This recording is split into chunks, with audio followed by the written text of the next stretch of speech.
Welcome to the Film Illiterates podcast, your home for uninformed, unfiltered, ill-advised movie talk. As always, I'm Joe Campbell, and joining me today, as always, are Alex Patton. Hello.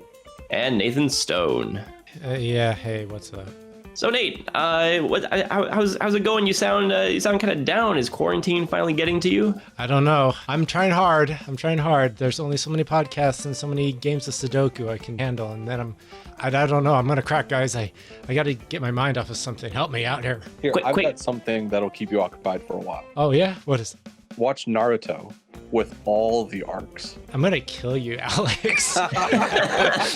That's like the worst anime out there. What? Yes, I am definitely not a Naruto fan. I know we're gonna get a lot of haters now on me for this. Well, what's a few more? What's a few more exactly?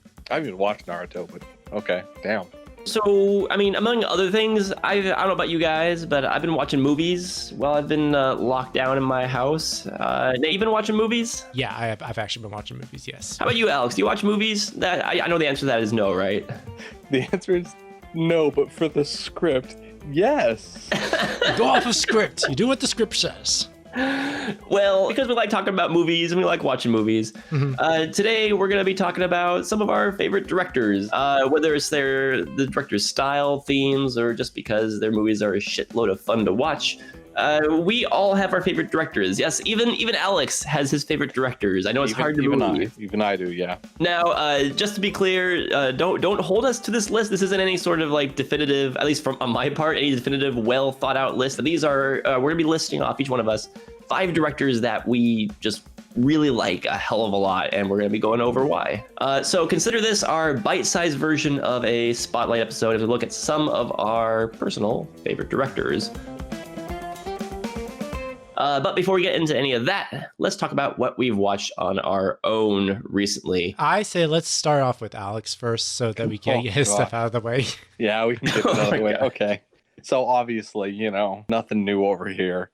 I haven't really watched anything. I'm furloughed now, so I actually have time to watch stuff. Regardless, I haven't been. Okay. I've been playing a lot of Call of Duty, though. Okay. Well, that's not too bad. I mean, there's a story behind there, and it's pretty cinematic with some of the gameplays. I mean, the single player is sure, yeah. I've just been playing. Last month or a couple months ago, they released their new Battle Royale Warzone. Oh, nice. So I've been playing that a little bit with some of my friends. Then, because of playing that, I've been getting back into playing the multiplayer just to kind of level up guns and just do something like that. Destiny this season has been pretty dry and really grindy. There is currently an event going on, which is just more grind. So I've just kind of been doing other stuff. Like I said, just mostly playing COD just to kind of take a break from Destiny. Now, here's a question. With Call of Duty, is it like just one set arena, or is it different arenas for this? Oh, they have a bunch of different maps. Okay. In multiplayer specifically, they have a bunch of different maps, a bunch of different game modes, everything from just regular team deathmatch to, control points to kill confirmed, all this different stuff. For Warzone, the Battle Royale, it's just currently the one map. It's, of course, massive. So I hope they come out with a new map for Warzone, or maybe just update the current one, kind of like Fortnite has done, but we'll see kind of how they what direction they take with it. Now, is this the new Call of Duty, Alex? The current one, yes. Okay, gotcha. Because I have played Call of Duty, but not in several years, so I'm sure whichever ones I've played are several generations removed from this current one. Oh yeah, especially with their release schedule, where they release a new one every year because they have 3 companies making COD games. Oh, geez. Yeah, it's been keeping up pretty steadily. Yeah, I want to say Modern Warfare. I think the first Modern Warfare. I think that's the last one I remember playing. Okay, well, I mean, we're coming back around to where that's now remastered. That's amazing. Yeah. For music things, though, I've been listening to a lot of. There's a new album called Skin Out. It's by a couple rappers, Kill Bill and Rav. I've listened to Kill Bill. I think it was a mixtape he did with Rav maybe a year or 2 ago, something like that. And it didn't really wow me, but for whatever reason, this one just really hit the right spot. It's really relaxed, pretty jazzy, a bit abstract, but it's kind of just what I'm really looking for right now. Just something real relaxed to kind of cruise through the day, cruise through the evenings. It's pretty mellow the whole way through, so it's not really hyped like you'd get with other stuff. So it's real nice for kind of just chilling inside. Yeah, no, I'm looking at a lot of their discography album art. It's I kind of like it. It's actually, the colors that they use are very retro and bold, and it looks like it appeals to a lot of just that gamer community, because I see a lot of kind of like a 8-bit Atari kind of art throughout there as well. So Well, like Kill Bill even has an older mixtape called Ramona from Scott Pilgrim. So yeah, it's definitely kind of catering a bit to that sort of audience. Yeah. okay, nice. But that's that's what I've been into. Well, so Alex, next week, hopefully, or next time we do a podcast, I hope to have some movies that you would have watched by now. I think I might get into some. We'll see. Okay. We just don't want you to kind of get the reputation of you being just a lazy gamer. Yeah. All right. Okay, so I guess on to me. So I've been kind of decided to go on a film noir trek and kind of like go back and seeing some of the classic film noirs that exist out there. One, I'm actually these are two films I've not seen, and I kind of feel bad that I have not seen them, but they're both Humphrey Bogart and Lauren Bacall film noir movies. The first one I'll talk about is To Have and Have Not. In Vichy, France, fishing boat captain Harry, played by Humphrey Bogart, avoids getting involved in politics, refusing to smuggle French resistance fighters into Martinique.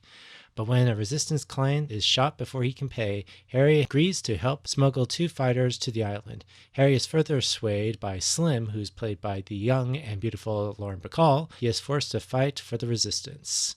So, this is an interesting movie. There's a lot of history behind it, and if anyone's familiar with this movie, it was Lauren Bacall's debut role, and she was only 19 in this. And when you watch her performance, you're kind of shocked because she acts a lot more mature than she actually is. And I think it just kind of blew everyone away because it's like, oh my gosh, this 19-year-old is putting on some hot moves and all that. So I don't know. I hate to bash Casablanca, one of the best movies out there, but this kind of is better than Casablanca in my opinion. Not a difficult feat to achieve, in my opinion. I don't know. I mean, there's a lot of people who hold that movie Casablanca to high esteem. That's the pinnacle of the best storytelling. But I don't know, this one, I'm watching it and I'm comparing the two, and I don't know, they're different, but this one actually just hits a lot of the right notes. And of course, this is obviously a couple of years after Casablanca came out. They were able to, use the formula very well. But I think it's the on-screen chemistry between Lauren and Humphrey in this. And funny enough, actually, they were both romantically involved while on set. And it's kind of weird because he's 20 years her senior. So one of those on-screen relationships. One of those, yes, and you can clearly see, that they really want each other. But it's a good story as well. I think the acting, it's directed by Howard Hawks, who's one of the best film noir as well as Western filmmakers back in the day. And I don't know, this is just a good example of the craft. And I don't know if anyone's not seen it, I highly recommend it. Yeah, I can't say that's an area of cinema that I've really gotten into. Actually, Humphrey Bogart in general, I haven't really dug very deep into his filmography, so I'll have to do a deep dive one of these days. He is definitely an interesting actor to watch just because he's not doing anything special, but he just commands a lot on the screen, and it's just kind of cool to watch. The next film I saw of that was another film that they both were in called The Big Sleep. When private investigator Philip Moreau was hired by the General Sternwood to help resolve a gambling debts of his wild younger daughter, Carmen, Sternwood's older daughter, Vivian, played by Lauren Bacall, provides assistance when she implies that the situation is more complex and also involves casino owner, played by John Wrigley, and a recent disappeared family friend. So this is another film noir, mystery, romance film that's kind of up there on the list for a lot of film nerds like myself to watch. And compared to the first one, this it's okay. I think there's a lot better stuff in To Have and To Have Not that I liked. This one, it's just a better film noir mystery thriller in general. You have Humphrey Bogart, who's on this case. He's trying to solve it. He's making phone calls, going in and going out everywhere. And it's a good scenes, but I don't know, it didn't wow me as big as To Have and Have Not did. I think if anything, it's just impressive how I think at this point, Humphrey Bogart was really kind of cementing himself as like, this is the actor that all guys want to be and all girls want to date. Doesn't he often play characters like that though?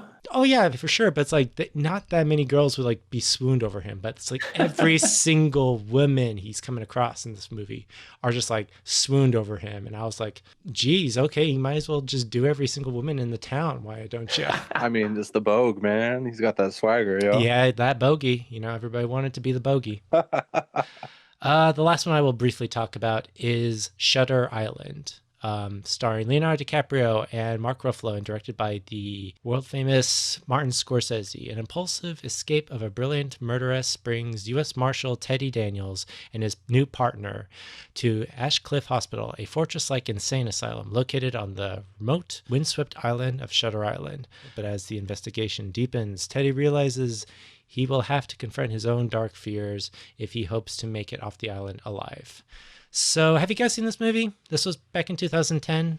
Yeah, I have, and I haven't seen it since it came out. Same, yeah. I saw it actually in theaters. Yeah, I don't know what your guys' takeaway from that movie was, but I think it was pretty predictable, and I think people kind of guessed what the conclusion or the finale of the movie was going to be, right? You see, I remember enjoying it quite a bit, but I also remember not being bothered by the fact that it's predictable. I'm not the sort of person where if a movie is, if I see where it's going, that doesn't necessarily ruin the ride for me as long as the ride is really good. And that seemed to me to be one of those kinds of movies. Yeah, actually, I was going to comment on that. Like, for me, the story is very predictable on what's going to happen, but the experience and the journey that Scorsese just takes you on is very visually engaging. You're kind of like really swept away, and it just kind of shows like Scorsese is really good when he's like doing something as simple as like a murder mystery like this.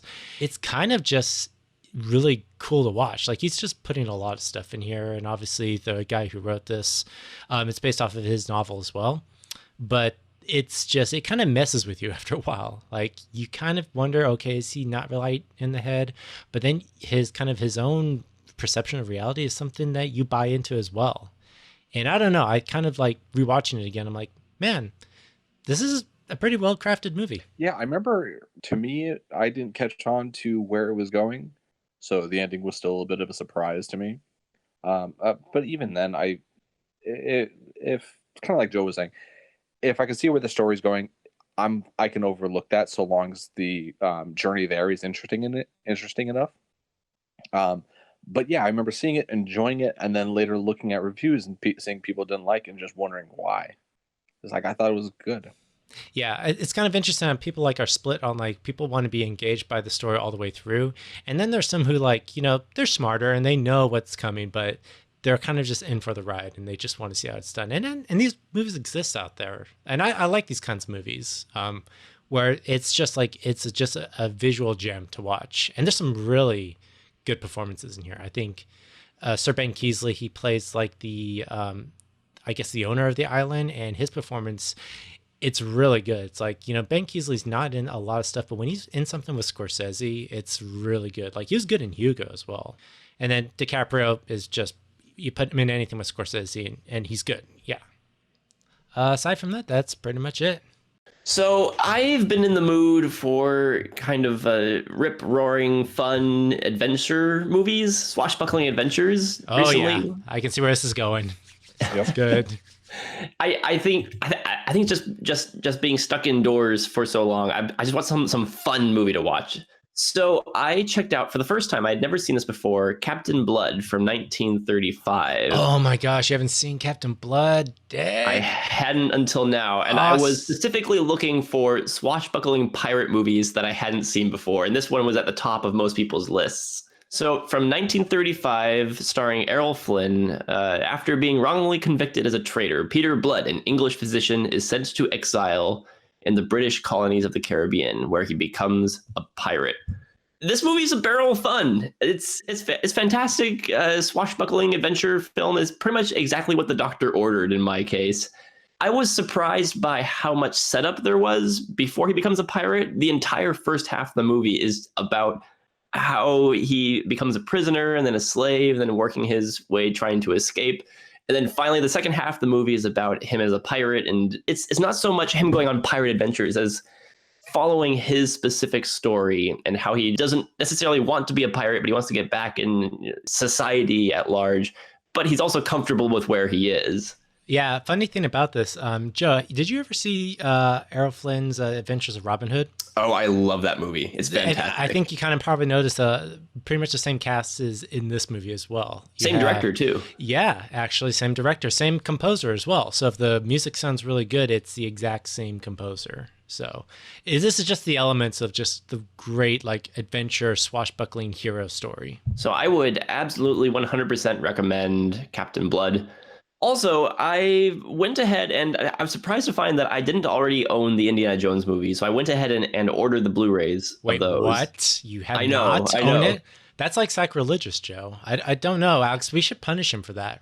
Because that's... I think even I've got him on VHS. Yeah, at least that VHS version or bad DVD version, Joe. Of course you would have VHS, Alex.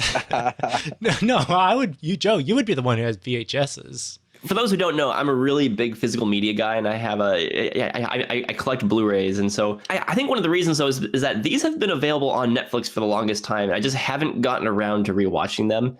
And I ordered the Blu-rays. It comes with an extra bonus disc with a bunch of behind-the-scenes making of stuff. So I'm slowly working my way through the Indiana Jones movies, which I haven't seen some of these for, gosh, probably 10 plus years in some cases. Yeah. So I watched Raiders of the Lost Ark most recently, which perfect movie. There's not really a whole lot to say about it that hasn't been said already. This time I noticed that Indy as an action hero is interesting because if you compare him to someone like John McClane from Die Hard, John McClane tries to get creative and he thinks on his feet and he says, all right, strap some C4 to a chair and throw it down an elevator shaft and see what happens. Mm-hmm. He's constantly trying to reinvent his plans as they fail. Indy is more of ride or die. He has plan A, he sticks to plan A, and if plan A doesn't work, he'll die. So plan A has to work. So, and I think of specifically, for instance, in that famous opening scene in the temple when he's trying to escape. Yep. There's one bit where the door is closing down and he's hanging on to the edge of this little cliff. In any other movie, he would have either made that jump a lot easier or some other Deus Ex Machina would have saved him. But for Indy, it's just more of, no. I'm in this impossible situation, but I've got to make it work anyways. So. Right, and if anything, it's kind of like you do know there's only one way out of this temple, and it's through the entrance. If you can't get through that, he's stuck there. So yeah, exactly. There isn't a lot of creativity to his plans. It's just more of what is the quickest line between points A and B, and I'm just gonna run for it. It's just run and punch my way through it because damn it, there's no other way. Well, especially when he's in is it Cairo, right? When he's like at that standoff with the Bladesman, and he's just like, okay, I gotta find Miriam. This guy's in the way. Shoot him dead. Yeah, exactly. Which is funny that was improvised on set because out of necessity, but it totally fits his character. And it's just funny because I think Harrison Ford brings a lot to that character, as opposed to Spielberg telling him how to direct. It's like Harrison Ford's going to do his own thing, and I remember that scene in particular, Joe, because he had dysentery, and he's like, "Why don't I just shoot the guy?" And he's like, "Yeah." That works. Yeah, it's fantastic how these movies are put together, impeccably made. Steven Spielberg knows how to shoot the hell out of these movies. And then I also got around to watching Temple of Doom. Now, I hadn't seen Temple of Doom. I think I've seen it once or twice. The last time I saw it was in college, and I really remember thinking this movie is kind of a stinker. And Nick Van Lieshout and I get into big arguments about this because he loved Temple of Doom. Oh, I can see you both. Well. I mean, I kind of I'm half and half with it just because I remember seeing it as a kid and thinking it was funny. But then as you get older, you get a little cringe out of some of the scenes, but it's still cringy fun. For me this time, it's still impeccably made. I would say it's just as well made as Raiders. As far as Steven Spielberg's filmmaking sensibilities, he shoots the hell out of the movie. The action scenes are exciting. They're fun, top notch. Everything from trying to escape the temple, the whole third act is phenomenal. I mean, the whole was it the mining cart chase is fantastic. That is a lot of fun too. And so it's once that kind of picks up again and we're on that kind of a trail or it's a chase scene, it becomes fun. There's a lot to this movie that is just perfect.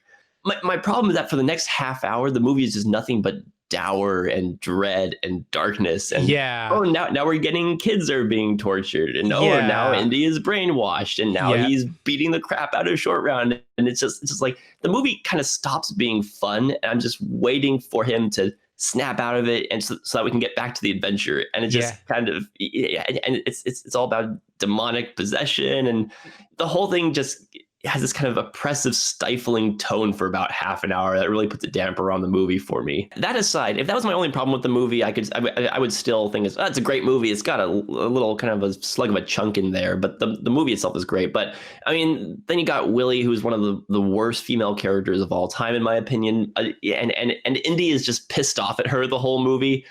I mean, Indiana Jones isn't necessarily a quote unquote deep character, but he's a character that we understand. In Raiders of the Lost Ark, his connection to Marion made him more of a character for us to care about. Yeah. It gave him something to care about. And in this one, he's just he seems annoyed that he's stuck with Willie the whole movie. Yeah, it becomes like a gimmick. It's just like, let's put Indiana Jones with like the whiniest, the loudest, the most obnoxious woman he could ever come across, and let's see how he reacts. And it becomes that. And that's where a lot of the antics come from. Yeah. So I get why some people love this movie. It's just not my flavor of Indiana Jones. Well, there's 2 more that you need to watch, or if you're some purist, there's only 1 more you have to watch in the series. So I'm looking forward to watching these last 2. Last Crusade, I've probably seen second most, next to Raiders. I remember loving that one. Kingdom of the Crystal Skull, I'm interested to revisit because I think I've only ever seen it once, and that was in theaters, and that was before it had the reputation that it does now of being the absolute worst Indiana Jones movie. But I remember enjoying it as a kid in theaters. So we'll see how it holds up for me now. I know my opinion is still the opinion of the creators from South Park when they did their parody of that. So yeah, that is still my opinion about that movie. Well, I'll talk about it, I'm sure, on the next podcast when I come around to it. And with that, let us move on to our main topic, which is some of our favorite directors. One of the best things that a film director today can do for an actor is you should be sitting right by the camera. Not be watching it on a monitor, not be watching it on a TV set, sitting in a chair, oftentimes in a whole other room. Right. If you watch the acting right next to the camera, right in front of the actors, it's as if they are acting only for you. So today we're going to be talking about some of our favorite directors. Each one of us is going to highlight 5 directors that we greatly admire, maybe talk a little bit about why they love that director, a couple of movies, just whatever we want to talk about. It'll be fun. It's laid back. So, Alex, do you want to go ahead and kick us off? Who is one of your favorite directors? Sure. To start off, we'll go with David Fincher. The Fincher. The Fincher. Did he do Pulp Fiction? Joe, I'm going to hit you. Yes. Don't encourage his ignorance. So, we'll skip over Joe here. Yeah. So, David Fincher's. I've seen most of his movies. I think haven't caught Alien 3. I don't know if I can really, should be able to skip that one, but Panic Room and then Gone Girl. For the longest time, though, 7 was one of my favorite movies. I mean, still is, absolutely. Zodiac is insanely good. But I one of the things I kind of like about David Fincher is it's everything he seems to shoot and direct and everything. It's all very calculated. It's just everything happens in a specific order, in a specific way. I mean, that kind of goes for 7, for Social Network. Fight Club's a little bit of a loose cannon, just because that fits the story. But even then, it kind of fits that way. And Zodiac, while it's a slow burn, it's very it's on its set direct path. Yeah, it's almost like Fincher is actually kind of like stapled like his style with his name. Like anyone can like pick out a David Fincher movie from anywhere. Even stuff that he just like produces, it still has his touch on it, and it's his brand. I was gonna actually ask, is there a favorite movie of all of his filmography that you kind of like put? 7 is probably my favorite out of his. That it was one of the first ones of his that I'd seen. I think it was like that and Fight Club.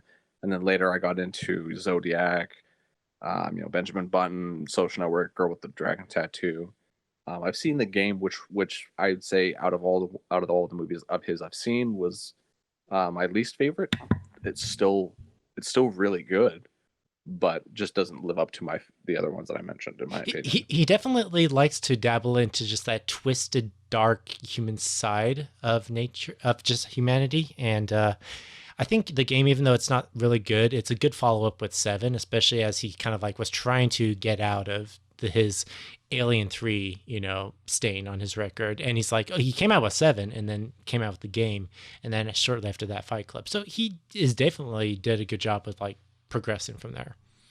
Absolutely, yeah, and I can think that's one of the things I like about his movies is just the focus on people, and with I guess the exception of Benjamin Button, kind of seeing the darker side of everything, and I guess maybe Social Network sort of in a way doesn't really follow the same path as a lot of his other movies, but you do got to see a little bit more of the kind of, in a way, darker side, like I mentioned, of Jesse Eisenberg. It's just in a different setting than everything else he's done. I know that Panic Room really isn't in your wheelhouse of genre, Alex, but I would still recommend checking it out if you're a big fan of Fincher. It's my personal favorite, but that's just I like kind of the tense thriller aspect to that one more than his other ones, but it really is it does still stick with that impeccably, very mechanically thought out and made movie. There's one shot in particular which is just fantastic, and it's astounding what he does to accomplish a shot using CG kind of invisibly where you wouldn't think to use CG. I do know what you're talking about, and what I kind of like about that is how he just pulls all these elements, and it's a contained space movie. It's a contained space thriller, and it's all just shot in one setting, and it still keeps you gripped all the way through. I mean, like, there's no reason I haven't really seen Panic Room yet, just haven't gotten around to it. The story sounds interesting. I like the idea of having it all in one contained space. I'm pretty interested in stories that can really work well within one specific location. So that really is kind of interesting to me. But yeah, just like I said, just haven't gotten around to it. It's just one of his movies. That and Gone Girl. Awesome. Nate? All right, so I'm going to start off with one of my directors who I think kind of really got me into just looking at films and studying them a bit more was Christopher Nolan. Yeah, so I think like anyone who's like understands with Chris Nolan, he's this guy who, really add this new layer to the Batman, franchise with the Dark Knight trilogy, kind of bringing it into a much more modern urban setting. And a lot of people kind of always say, oh, it's the Dark Knight director. But for me, I actually remember his very first debut film, Following, where he just like shot that on a budget on a weekend with like a millimeter camera. But even then, it's like you see all these elements of him just really utilizing dialogue, visuals, setting. And I don't know, there's something about like how he shoots something, how he decides to, when he latches onto a concept and goes with it. Like some of my favorites of his are Memento. I mean, The Dark Knight's a big one. I really like The Prestige as well. The Prestige is a very, very underrated Nolan film. And I think a lot of people are gaining a lot more of appreciation for that. Oh yeah, I love The Prestige. So it just kind of shows he's very crafty. He's very intricate. He's very detailed. And there's a lot of Easter eggs you have to kind of like pay attention to his work. I mean, like Inception is probably the one that everyone looks back on and tries to catch all the little nuances, the little details. But, it's also something that's kind of fun. I think he's kind of Hitchcockian with his style as well, where you see all these little trademarks and the same people he likes to work with, and everyone's wearing a business suit as they walk around. So he's definitely he definitely knows what he's like. And I don't know. I think he's one of those directors I will watch and get a fun ride out of it. Yeah, I think the only movie of his that I haven't seen yet is Following, but he is a very calculated, great director, great choice. Yeah. All right, Joe, what about you? Well, the one I'm going to start off with is another calculated director. I'm going to start off with Stanley Kubrick. Oh. Talk about calculated. Yeah. So Kubrick is interesting because he's probably the director that I got into first when I first got into directors, if that makes any sense. Oh yeah. Yeah. Mhm. Yeah. Mhm. When I really started noticing, this director did multiple movies. I want to look up all of his movies, and I mean, I saw 2001: A Space Odyssey from a young age on a VHS my parents had taped off of TV. Oh, I don't know how I feel about that. I kind of feel like you need to Nice. see it in its purest form. But Hey, it introduced me to That's 2001: A Space Odyssey. It got me interested in the movie. I bought the DVD later on, so it's as far as I'm concerned, that VHS in a way kind of kickstarted my appreciation of film. Yeah. Let's say, hey, we wouldn't be here if that didn't happen. that's true. If my dad didn't show me 2001: A Space Odyssey against my mom's wishes. But what's interesting about Kubrick, I mean, other than being a very calculated, very perfectionist of a director, is that his movies are varied in the genres that he tackles. He's done horror, he's done war, he's done comedy, he's done comedy a couple of times, he's done period pieces. But in all of them, his style is always distinct. Like you know when you're watching a Kubrick movie, even if he's making something goofy like Doctor Strangelove or a romance like Eyes Wide Shut, something like that. So, I mean, obviously my pick is going to be 2001: A Space Odyssey. That's the one I grew up with. This is the one that I've seen the most, and it's the one I can practically recite. So that is my favorite Kubrick, and it's the one that will always have a special place in my heart. But as far as the rest of his filmography, he's just... No matter if I like the movies, like I'm not a fan of Eyes Wide Shut. I'm not even particularly a fan of A Clockwork Orange, but I like the way they're made. So, I mean, if anything, there's structure to his films, and even as controversial as the film may be, you kind of watch it. He uses a lot of like wide, deep spaces in a lot of his films, and he definitely keeps his characters centered as much as he can. And I don't know, there's something hypnotic about it. I like to use the word hypnotic about Kubrick because there's something that kind of draws you into his work. And as comfortable as it may be, you kind of find it a little gripping. You want to watch it all the way to the end, maybe. yeah, absolutely. So, Alex? So next I'd say I'd go with Edgar Wright here. He's actually, I think, the director on my list that I've seen like all of his major movies. But Edgar Wright is he's so entertaining. Like all of his movies are just a blast to watch. I mean, you got the Cornetto trilogy, Shaun of the Dead, Hot Fuzz, my personal favorite of the three, and then World's End, then Scott Pilgrim, and then of course Baby Driver. But yeah, like Edgar Wright's just his blend of action and just comedy is impeccable. Just the timing and everything is just flows perfectly together. I mean, Hot Fuzz is, like I would say Hot Fuzz is the best of the Cornetto trilogy. That's where he really like hit his stride. You know, he had the setup with Shaun of the Dead, then just took it full force with Hot Fuzz. Just everything hits perfectly. World's End was, I didn't like it as much as the first two in the Cornetto. Still good, still enjoyable for sure. Scott Pilgrim vs. the World, though, I think to this day, that is one of the most entertaining movies I've ever seen, if not the most entertaining. Like I've seen it, I went to see it twice in theater just because I loved it so much. I mean, you start with like the really great source material from the graphic novels, and then you just kick it up a few more notches with the incredible editing and like visual effects and everything like that. It's just absolutely fantastic. And with Scott Pilgrim, the music plays a massive part. You know, they're all in a band, battle of the bands, that's the whole thing. That is one of the reasons, of course, why I like the movies, just because the really heavy incorporation of music into it, and just how it works so well into, you know, what's going on. It's not like just some, you know, popular song kind of tacked on and, you know, into a scene. Yeah, there's the really heavy incorporation of music is fantastic. Yeah, Edgar Wright is a director who could have easily made my list as well, but I decided to, when I saw he was on your list, I decided I'll let Alex take that one. I got plenty of others I could throw in there. I'd love to talk about too. Mm-hmm. Thank you. Yeah, I've only got a few, so I got this one though. All right. I guess the next one I'm going to actually talk about is Charlie Chaplin. So when it comes to the master of silent film comedy, this guy is like up there with Harold Lloyd and Buster Keaton. Although more so, I think Charlie Chaplin, he transcends those guys just because of his character of the tramp. And even just afterwards, like he did a few films after his Tramp franchise. I think Modern Times was the last one that he reprised the role. And then after that, we did The Great Dictator. And then following that, just a lot of like one-off movies like Limelight, Monsieur Velo.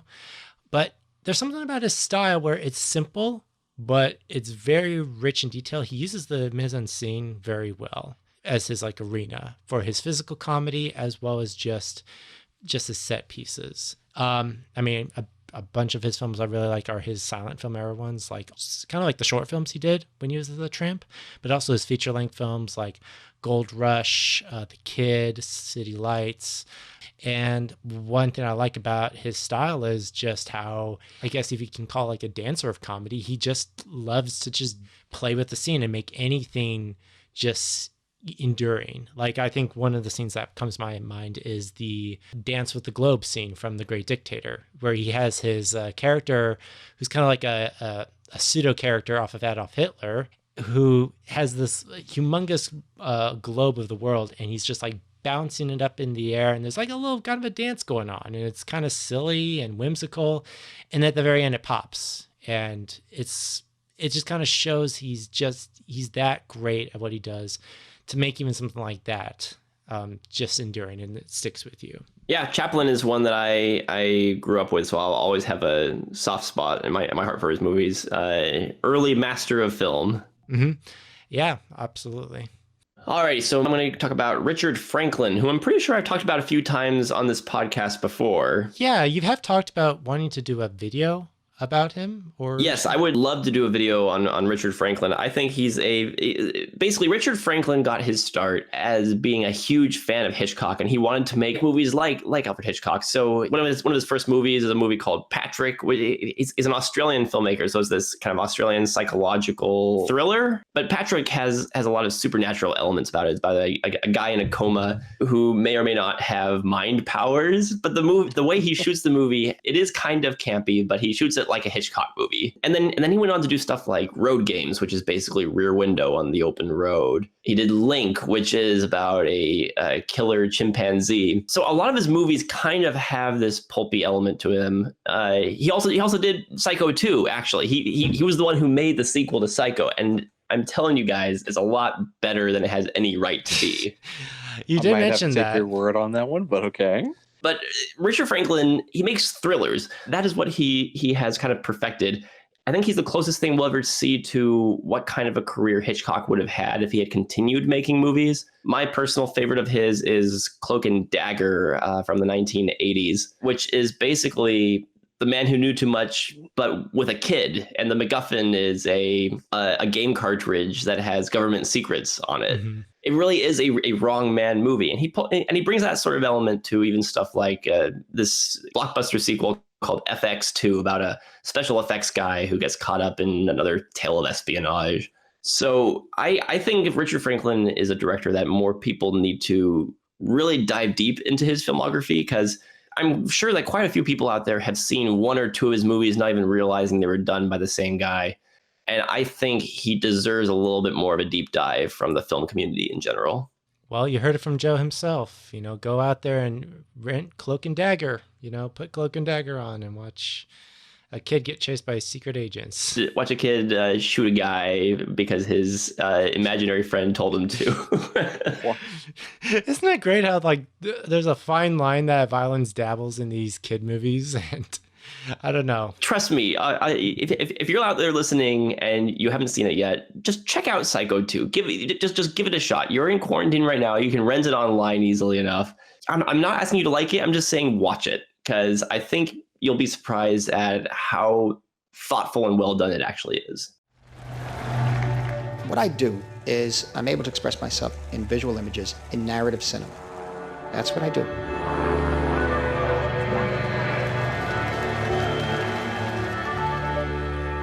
There are certain tools you use, and those tools become part of a vocabulary. Tracking in or out, panning left and right, the use of a close-up as opposed to a medium shot. How do you use all these elements to make an emotional and psychological point to an audience? To tell the story. Alrighty, Alex, what's your number 3? All right, so next I got Nicholas Winding Refn. Of course you do. Of course. So I mean, we've got the video of our review of Only God Forgives on Film Illiterates. Refn, man. Like, people can complain like his movies are more like style over substance, and I can understand that. I can understand where they're coming from, and that maybe I can understand why they don't like it. But damn, man, the style's so good though. Like, Only God Forgives is like that. It's such a good looking movie. And while the story is, a bit kind of up in the air, sure, it's just so fascinating still. I mean, Valhalla Rising is one of those where I can definitely see where it's, a lot more style over their substance for sure. But again, the movie's gorgeous to look at. Like, I think I mentioned in my review on Letterboxd, like almost like every frame could be the cover of some like atmospheric black metal album, and I would probably love it. It's an amazingly gorgeous movie. I mean, that's of course helped by the setting. The story, again, it's out there. It's not easily understandable, and I think that's kind of one of the things that I like about his movies is the story is a bit hard to follow. It can be hard to follow, and kind of goes all over the place, and maybe doesn't really end very conclusively. But that to me is kind of one of the things that really draws me in. It's just getting more into it and trying to understand it more on like repeated viewings, and just really trying to get at what the heart of the movie's at. Because style over substance, whatever, it's definitely still got a heart in there. I mean, one thing I kind of always think about when I think of his movies is like it's almost like entering a fever dream. Like, the colors just like, they're very unsettling, and yet they're so rich. And I think he's mentioned that because he is colorblind, he doesn't see colors as normal people do. So I guess when he's working with his set designers, they pick specific colors intentionally so that he knows what he's shooting, but it still creates that mood, that tone he's trying to go for. And that's why I think it's like a lot of his stuff has a defining look. It's kind of, you're right, it's definitely interesting to watch, but it's also kind of unnerving as well. It just hits a weird, like, unsettling nerve, but you can't look away. Oh yeah, absolutely. I mean, that goes for Only God Forgives. That goes for Bronson, Valhalla Rising, a bit of Drive as well. I mean, that was, Drive was, of course, the big one that really, brought him kind of to the center stage. And, the incredibly quiet, drawn out parts kind of subverted by the bits of violence. Yeah, it's really great. I mean, before he kind of really got big, he did a series of movies under Pusher. So I haven't seen those. Fear X. I've seen Bronson. Yeah, Bronson was, I think after I saw Drive, I think Bronson was one of the first ones I saw after that. And geez, Tom Hardy's an absolute powerhouse in that movie. He's absolutely what drives it. I still have yet to see Neon Demon. That's one I put on the back burner, but from what little I have seen in like trailers and whatnot, it's got all the usual trappings of a Refn film. It's incredible. The color is incredibly vivid. The style is all there. It's got a weird kind of story that's a little bit out there, but I think that's what really kind of the thing that draws me in. Are you thinking about checking out his series, Too Old to Die Young? Looks like it's came out last year, actually. Yeah, I'd seen that as well. Definitely something that I want to check out, just because, again, it's Refn. Like, kind of with all these directors, these are all guys that, if they make something, we're interested, we're on board for it already. So yeah, absolutely. Alrighty, Nate, what's your number 3? Let's see, number 3. I guess I'm gonna go with Alfonso Cuarón. This is a guy who, in the past few years, I've kind of looked a lot more into his stuff, and I don't know, his stuff I kind of find really admirable. So, this is a guy who originated from Mexico. He's done a couple of like American films, but I think some of the stuff that I really enjoy from his, like, are the ones that like made him into a big powerhouse director. Like he's really kind of seen as like almost like the main Mexican auteur filmmaker. He's done things like Y tu mamá también. He's done Gravity, which I think a lot of people remember him for. Children of Men. Probably the best Harry Potter movie in the whole franchise, which is The Prisoner of Azkaban, and I stick by that fervently. As well as like his recent movie, Roma. There's something about his style where he just like shoots everything in the long take style, where there's something about how it's paced, how it's timed, what he covers in the scenes, making it just so visually engaging as well, where it's telling a story even while the camera is like still following this one character or a couple of characters. I think the best scene to reference whenever you think about his movies is the finale scene of Children of Men, when they're basically running through a war zone and Clive Owen is getting this woman to safety when she gets taken into a building that's being literally shot down.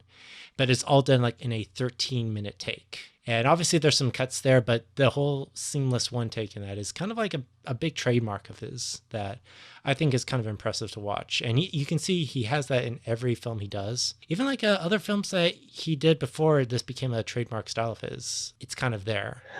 All right. My number 3, I'm going to go with Andrei Tarkovsky. Much like how Stanley Kubrick is one of the directors that kind of got me into exploring filmmakers and their entire filmography, Tarkovsky is another one of those. I discovered him in college. I think I watched pretty much all of his movies over the course of a break or a quarter. So not every Tarkovsky movie hits with me, but when he does, he really hits home. The one I'm going to highlight is one that we've actually done a video on, which is Stalker, which I rewatched recently, and it still holds up. Even though his movies are long, contemplative, a lot of people will find them boring. If the subject matter interests me, I'm on board. I'm on board with trying to figure them out, put together the pieces and figure out, okay, what are these characters driving at? What do they need? Why are they on this journey in Stalker specifically? Or in Solaris, I love how it talks about obsession and relationships and clinging to the past. Those are all really interesting things. So he's very much an idea filmmaker, which I know will be a turnoff for a lot of people. And he's not a filmmaker for a lot of people. But for those who like really interesting kind of thought piece movies, he's kind of hard to beat. Yeah, I kind of remember we actually did review Stalker together, Joe. And I think one of the things I liked about Stalker when we watched it was in that scene when they're actually heading towards the zone. It's literally it was a 6-minute shot on the back of the head of these 3 men, and nothing's happening except they're just on a cart on a railway track, and that's it. And it's like, if you can get past that and just absorb the atmosphere of what you're going to get into, it really sets the pace after that. Yeah, his movies are very relaxing, if nothing else. If you want a movie just that will not stress you out, just throw out a Tarkovsky movie. You can take a nap and nothing else. Yeah, it's a test of patience, If you can sit through that, you can sit through anything. So that's my number 3. Alex? All right, so we're going to go with Wes Anderson. Yay. It's just, all of his movies are just fantastic. To get into it really more, is everything's so detailed. Every frame there's so much going on in the background, everything. I mean, even talking about the way it's framed is just, you can look at a frame in a movie and you can see it and you'll know in an instant if it's shot by Wes Anderson. It's just, his movies have just a very specific look and style to them, kind of going off of, Refn in that, he's got a really heavy style, but maybe not a lot of substance.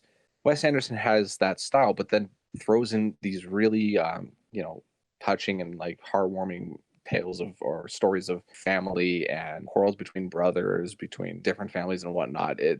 It's so great, man. Darjeeling Limited for the longest time was like my favorite movie. It's one of the ones that's not as critically acclaimed as some of his other stuff like Royal Tenenbaums or Fantastic Mr. Fox and whatnot.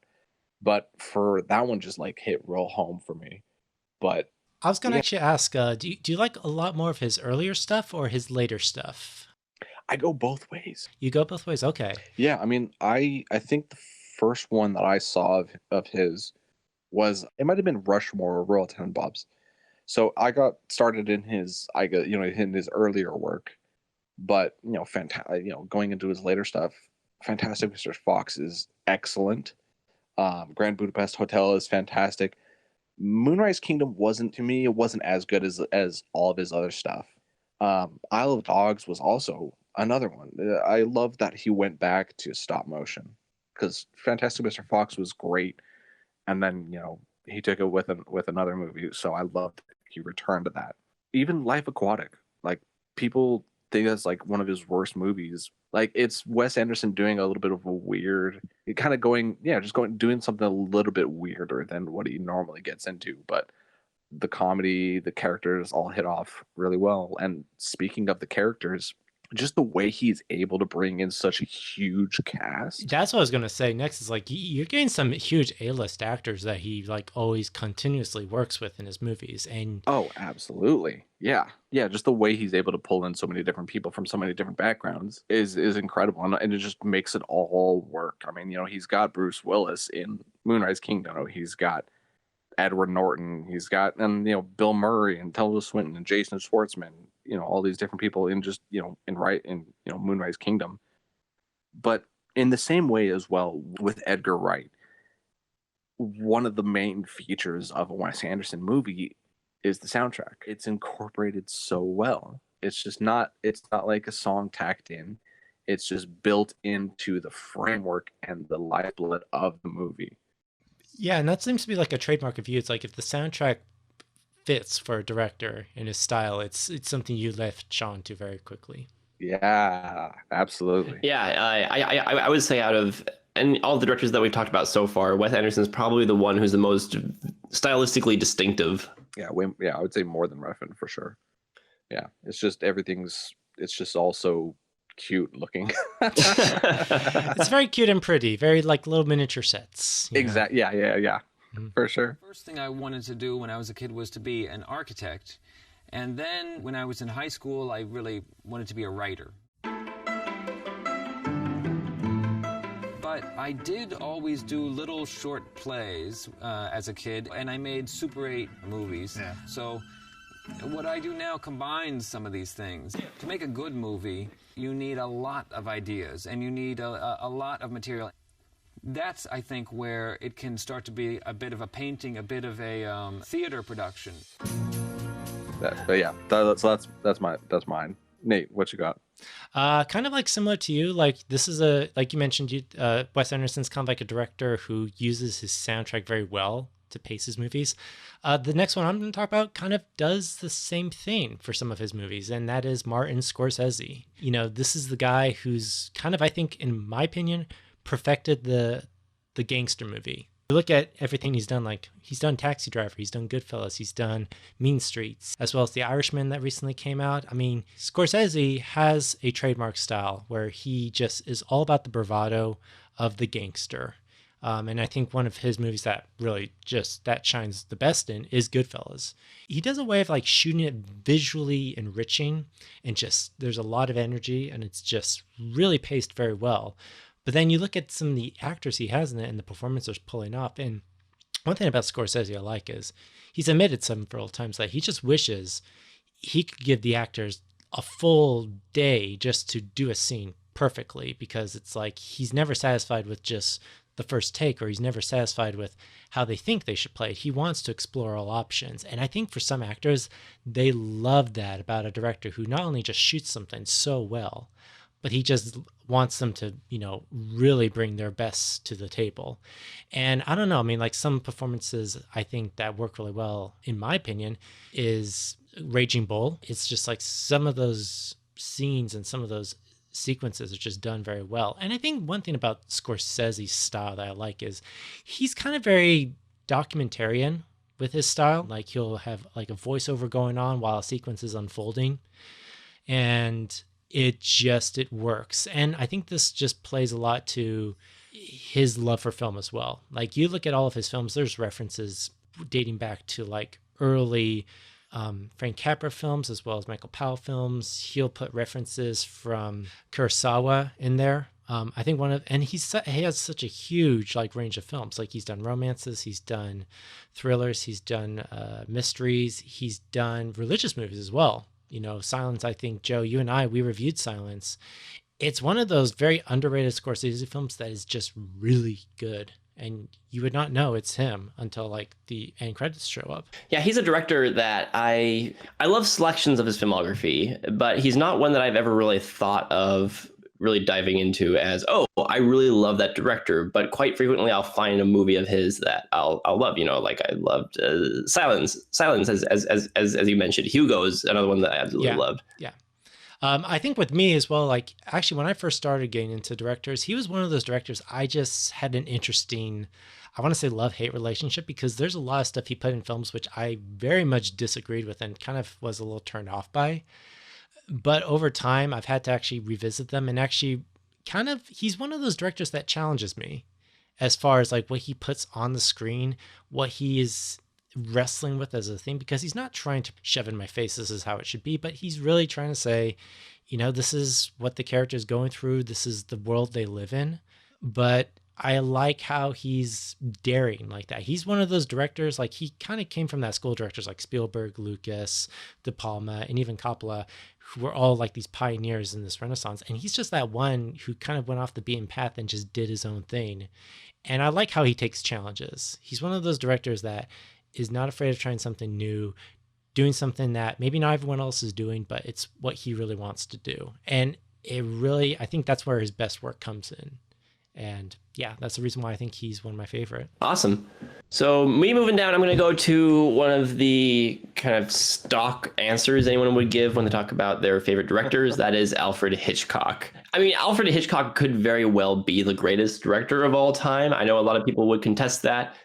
Hitchcock is the blueprint for every other filmmaker. Now, literally, actually, he's known for actually doing director notebooks for every film he's done. Yeah, so I mean, I know a lot of people may like certain filmmakers more than others, or they might say like, well, Hitchcock, he's great and all, but how about X, Y, and Z? I mean, yes, I get it, but Hitchcock is just bare bones filmmaking 101 genius. Mm-hmm. Oh yeah. Like he makes something like Psycho go from being a schlocky film to just a masterpiece. It could have been easily just a B-rated slasher film, and he makes it something even better than that. Well, yeah, and he did make a lot of similar type of movies, but they're similar type of movies that worked, and even within that, he somehow found a way to take the same basic plot and make it new and interesting and different every time. A lot of his Wrong Man style movies are distinct for their own special reasons. I know you, Nate, have been talking about some of his earlier stuff recently, and I was thinking about the 39 Steps versus The Lady Vanishes versus the Man Who Knew Too Much. Yep. All very similar types of plots, but I can name very distinct things about each one and why I love them individually. One of the things that I've taken from Hitchcock in my just kind of creative writing exercises on my own is the idea that you always want to give the audience more information than the characters. So the audience knows that there's bomb into the chair, but the characters don't know about it, or one character knows about it and they need to get the information out. Or if you think about the Man Who Knew Too Much, the famous scene in the concert hall, where you know that once this one note of this song hits, then the bullet's going to go off and it's going to kill the person, and this one person knows, and they have to try to warn them before it all happens. And he's just a genius in setups and plot structure, but he also knows how to shoot the hell out of a movie visually. So he knows storytelling, he knows visuals, he knows suspense. So yeah, I think no list like this would be complete without putting Alfred Hitchcock on there. So Alex, what you got? Alex, all right, so last one here. Andrew Dominik. He directed Killing Them Softly and Chopper, which I haven't seen.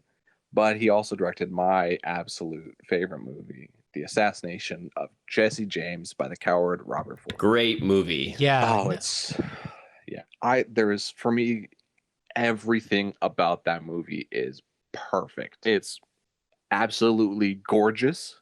It's shot by Roger Deakins, so the acting is fantastic. I mean, Brad Pitt is, of course, great. Casey Affleck he's so good. He's so off-putting. You never really know exactly what he's thinking or exactly what he's getting at. And it just keeps you kind of guessing his kind of true intentions throughout the film.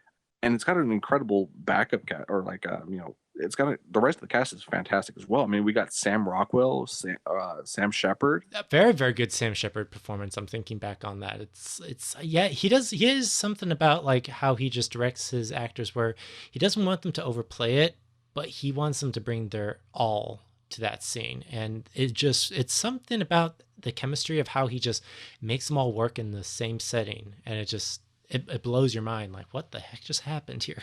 Yeah, absolutely. Like all the characters are absolutely fantastic. The story is, of course it gives it away in the title, but it's just the continual lead up to that moment, and that's a hell of a moment. But I love that the Assassination of Jesse James is such a slow burn, and that's also the case for Killing Them Softly. That's, I think, what I love about his movies. And again, I haven't seen Chopper, so I can't say if that's the same thing.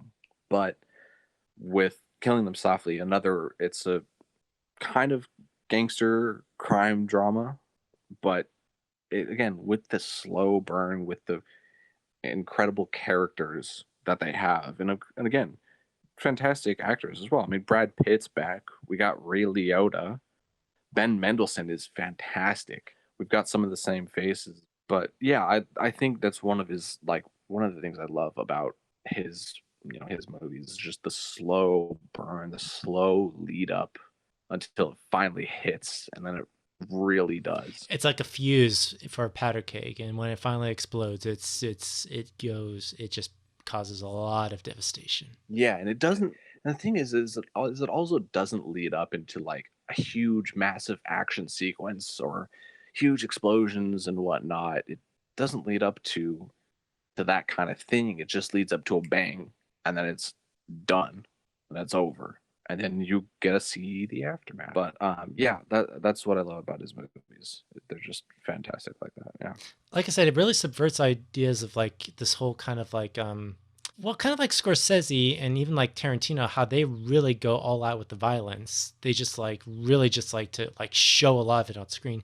This guy kind of like withholds a lot of it and just really puts a lot more weight on just one simple action. Yeah, and what's kind of funny that you mentioned that is a while back, I actually got the chance to see The Assassination of Jesse James in theaters. It was a revival screening. What was really cool too is Andrew Dominic and Roger Deakins were both there, and they got to do a Q&A after. So I got to ask Andrew Dominic a question, and I asked him, in the movie we see a lot of the main characters, and it's all caught on screen.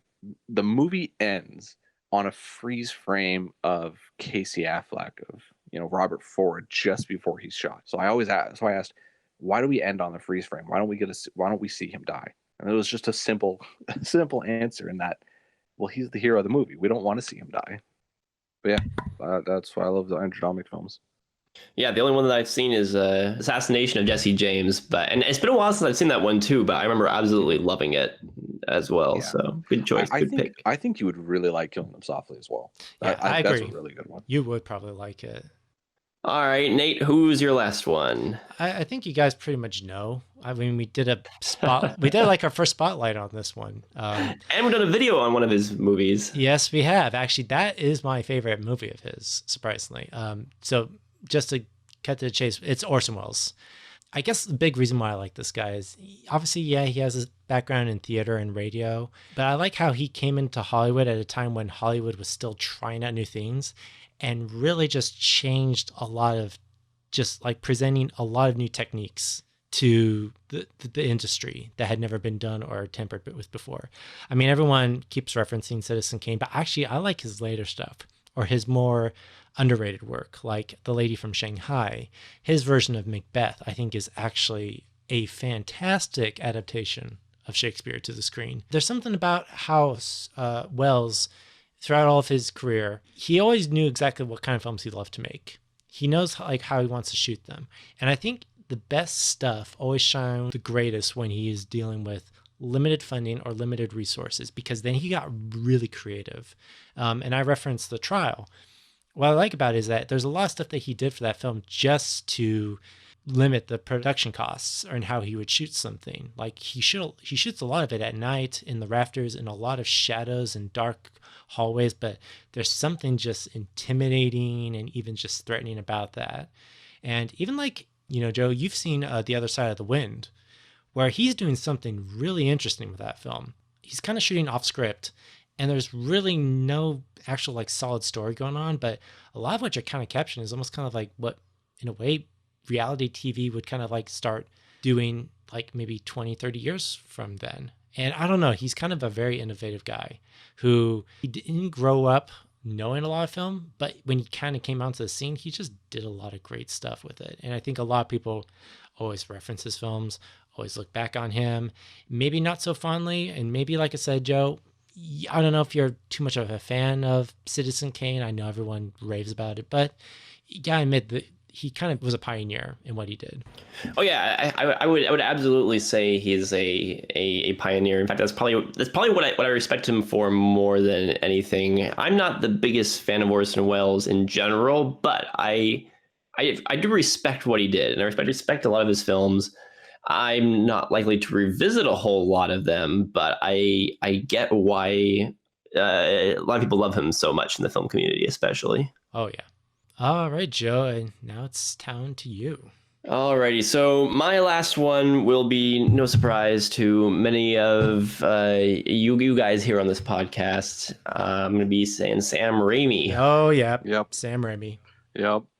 First of all, I wanted to address something about Sam Raimi that I've kind of seen in the public perception of him recently.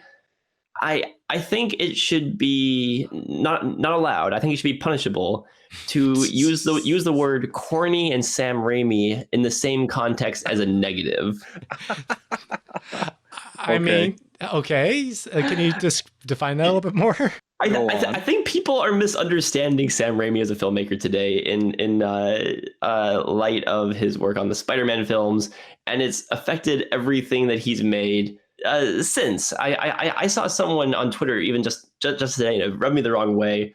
They talked about how in Quick and the Dead, there's that one shot where the guy got the hole blown through his head. Mm-hmm. And someone said, oh, that was a really cool moment. Unfortunately, it was ruined by the corny shot where the guy gets shot and then does a cartwheel backwards. And I'm like, you do not understand Sam Raimi. That's the charm of Sam Raimi. He's one of the most fun-loving, freewheeling guys out there. He is doing this because he loves it, and he loves having fun.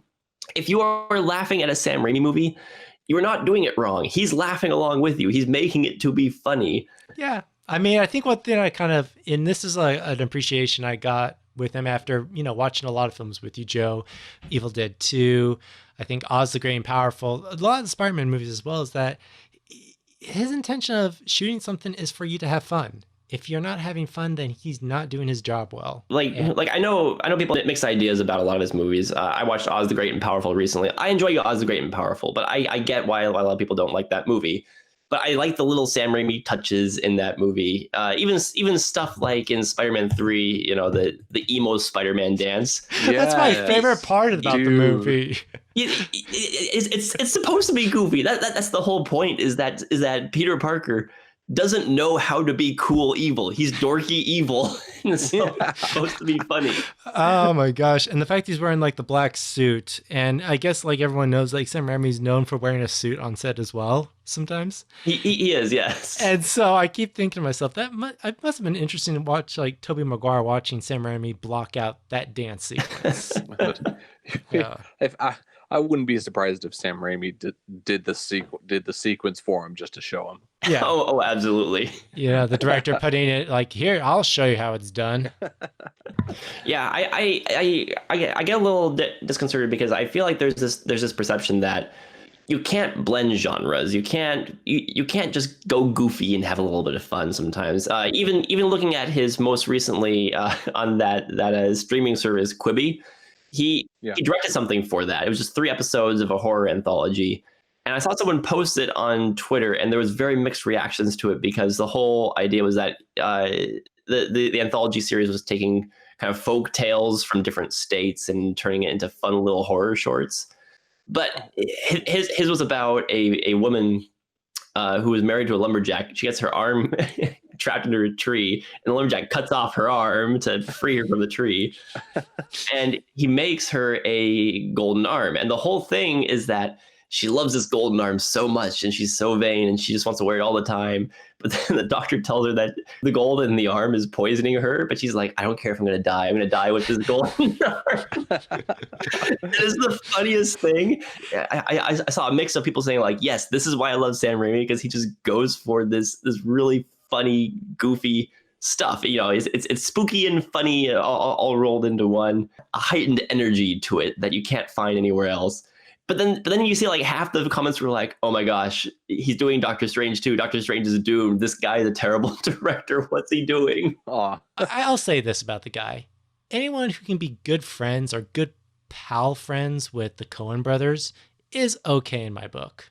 You know, this guy is actually really close friends with Ethan and Joel Coen, and he's actually done projects with them. Or he's even like, I don't know, have you seen his kind of his own Coen brother-esque film, Simple Plan? I have. It's been a while since I've seen that one, but I have seen it. I most recently watched The Hudsucker Proxy, which he co-wrote with them. Yes, and you can actually find the moments that he must have penned. Like, well, he also directed, I know, at least 2 sequences in that movie. I think I read that he directed the scene where Mr. Hudsucker jumps out the window at the beginning of the movie, and he directed the whole hula hoop montage as well. Yep. I can see that now, because it definitely has this touch to it.